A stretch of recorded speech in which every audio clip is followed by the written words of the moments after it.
Mr. Speaker, that didn't answer the last question. But businesses in my riding are already saying that the changes to the wage subsidy program have made it even more difficult to apply. I have one who's saying it's not worth it because the cost for the accountant would be greater than the potential benefit. So why is the government determined to leave small businesses struggling instead of making it simpler and easier for them to get ahead? The Honourable Minister. Mr. Speaker, we recognize that it's very important for us to get the support needed for businesses that are struggling through this pandemic challenge. The broadening of the program, the wage subsidy program, the extension for a longer duration, we know is going to support businesses, and we're committed to ensuring that we help them calculate the support they'll get through this really challenging time. We think this is a very important. The Honourable Member for Red Deer Lacombe. Thank you, Mr. Chair.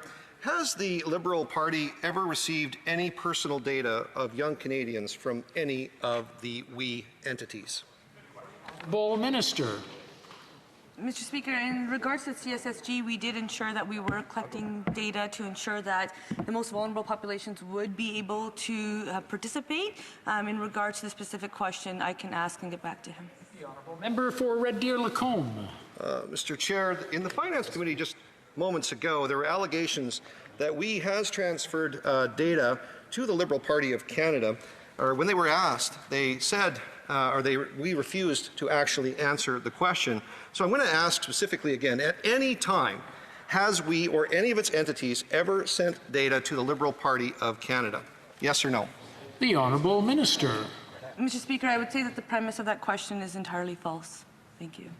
The Honourable Member for Red Deer Lacombe.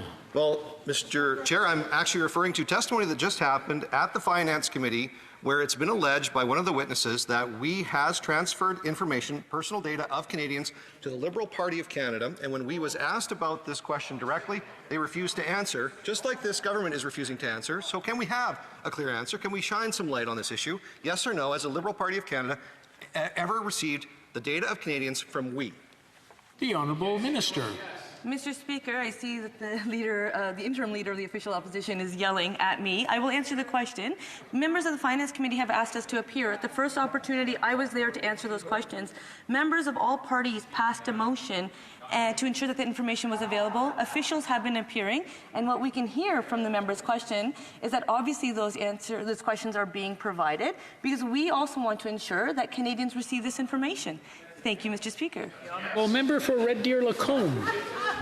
So it's either a yes or it's either a no. And the fact that they're refusing to actually give us a yes or a no means that the answer is obviously yes. So the question that I have for this government is, how much information has this government received from WE? And when did they receive it? The Honourable Minister. Mr. Speaker, the member refers to allegations and then has a predetermined outcome, and that is the Conservative way. We on this side will stay focused on Canadians to ensure that they have the programs and resources they need. When members of the Finance Committee, members of all parties ask for us to appear, we have appeared because we respect the democratic institutions and our processes. Thank you, Mr. Speaker. The Honourable Member for Calgary. Charity shell companies almost $1 billion to run a volunteer program. To the Prime Minister, has any member of his extended family ever been a principal or shareholder of or held in any financial interest in Me2We Social Enterprises, Inc., Me2We Asset Holding, Inc., Global Impact Funds, Inc., Me2We Foundation, or any other related corporations? Yes or no? The Honourable Minister.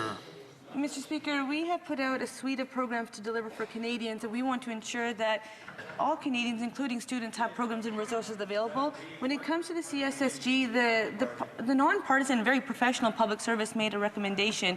I accepted that recommendation. It appears that there is a new Conservative member that has questions for the organization, and I do believe that those questions should be directed to the organization so that they can talk about their practices. Thank you, Mr. Speaker.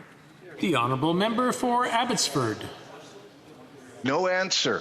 After everything we've seen in the scandal, the government won't tell us to what degree the Prime Minister's family holds a financial interest in the tangled web of for-profit activities of the Kielburgers We Charity. So I'll ask the question a little differently. Has anyone in the Prime Minister's extended family ever held a financial interest in or been a shareholder or partner in a for-profit venture or corporation involving Mark Kielburger, Craig Kielburger, or both? Yes or no? The Honourable Minister. Mr. Speaker, my focus and our government's focus has been on Canadians to ensure that they have the programs and resources that they need. Within our democratic institutions, we have offices of parliament that you report to provide a lot of this information to ensure that it is there. Yesterday, the clerk was at the Finance Committee, and he explained that before myself being the Minister of Youth, the Prime Minister was the Minister of Youth, and prior to that, he was a critic for youth, because when it comes to the youth of our country, they are not only the leaders of tomorrow, they are the leaders of today. We will represent them. We will ensure that they have the programs and services that they need. They will remain our focus. We will stay focused on Canadians while the Conservatives continue to try to divert and distract in whatever they're doing. We know that we're in the midst of a pandemic. We need to deliver for Canadians. That's what we're here to do. Thanks, Mr. Speaker.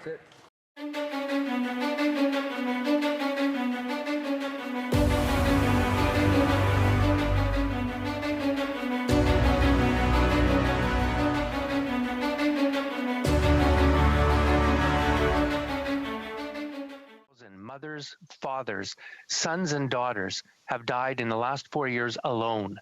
And June saw the most opioid deaths in British Columbia's history. What is the Liberal plan to address the overdose pandemic ravaging our country? Honourable Minister.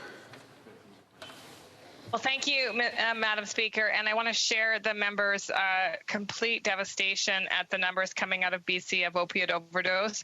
Of course, we've known about this crisis for a very long time, and the Liberal government has taken strong steps over the last 4 or 5 years to ensure that communities and provinces have the tools that they need, including expansive harm reduction supports, including access to safe supply, including funding for not-for-profit and health-based organizations that are working with people who use substances.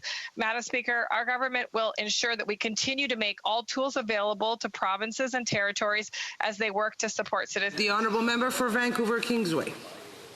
Well, Madam Speaker, it's not working. The cause of the opioid carnage is clear for all to see. A toxic street supply sold by criminals who don't care about poisoning Canadians.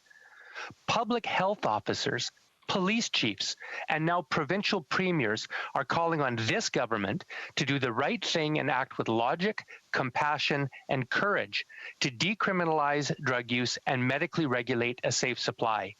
When is this government going to listen to the experts, respect the evidence, and treat addiction as a health issue, not a criminal one? Honourable Minister. Thank you, Madam Speaker, and I would argue that that is exactly what this Liberal government has been doing for 5 years, working with experts, listening to experts, working with communities to make sure that things like safe supply, safer consumption sites, overdose prevention